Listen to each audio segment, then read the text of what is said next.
बालक और भेड़िया। एक गांव में एक चरवाहा बालक रहता था।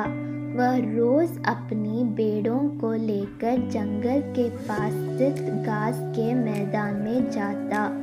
वहाँ वह पेड़ों को चरने के छोड़ देता और खुद एक पेड़ के नीचे बैठकर उन पर निगाह रखता। उसकी यही दिनचर्या थी। दिन भर पेड़ के नीचे बैठे बैठे उसका समय बड़ी मुश्किल से काटता था। उसे बोरियत महसूस होती थी। वह सोचता कि काश मेरे जीवन में भी कुछ मज़ा और रोमांचक आ जाए। एक दिन भेड़ियों को चरता हुए उसे मजाक सूझ आया और जोर जोर से चिल्लाने लगा, भेड़िया आया, भेड़िया आया। वहाँ से कुछ दूरी पर स्थित खेतों में कुछ किसान काम कर रहे थे। चरवाहे बालक की आवाज़ सुनकर वे अपना काम छोड़ उसकी सहायता के लिए दौड़े। लेकिन जैसे ही वे उसके पास पहुंचे वह ठहाके मारकर हंसने लगा। किसान बहुत गुस्सा हुए, उसे डांटा और चेतावनी दी कि आज के बाद ऐसे मजाक मत करना। फिर वे अपने अपने खेतों में लौट गए। चरवाहे बालक को गांव के किसानों को भागते हुए अपने पास आता देखने में बड़ा मज़ा आया। उसके उनकी चेतावनी को गंभीरता से नहीं लिया। अगले दिन उसे फिर से मस्कारी सूझी और वह फिर से चिल्लाने लगा, भेड़िया आया, भेड़िया आया। खेतों में काम कर रहे किसान अनहोनी की आशंका से फिर में दौड़े चल आए, जिन्हें देखकर चरवाहा बालक फिर से जोर जोर से हंसने लगा। किसानों ने उसे फिर से डांटा और चेतावनी दी, लेकिन उस पर इसका कोई असर नहीं था।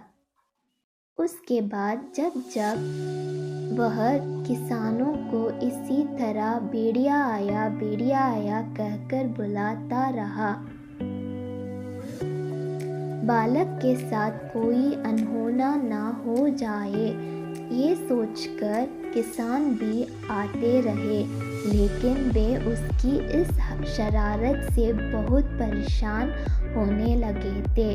एक दिन चरवाहा बालक पेड़ के छाया में बैठकर बांसुरी बजा रहा था कि सच में एक भेड़िया वहां आ गया। वह सहायता के लिए चिल्लाने लगा, भेड़िया आया, भेड़िया आया।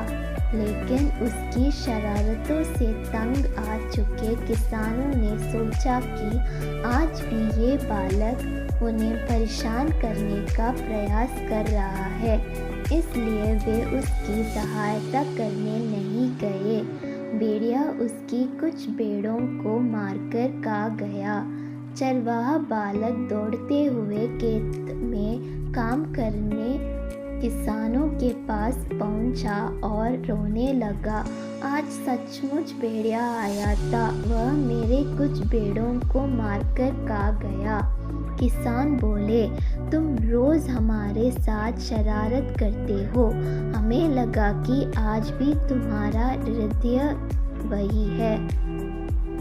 तुम हमारा भरोसा खो चुके थे, इसलिए हमें से कोई तुम्हारा मदद के लिए नहीं आया।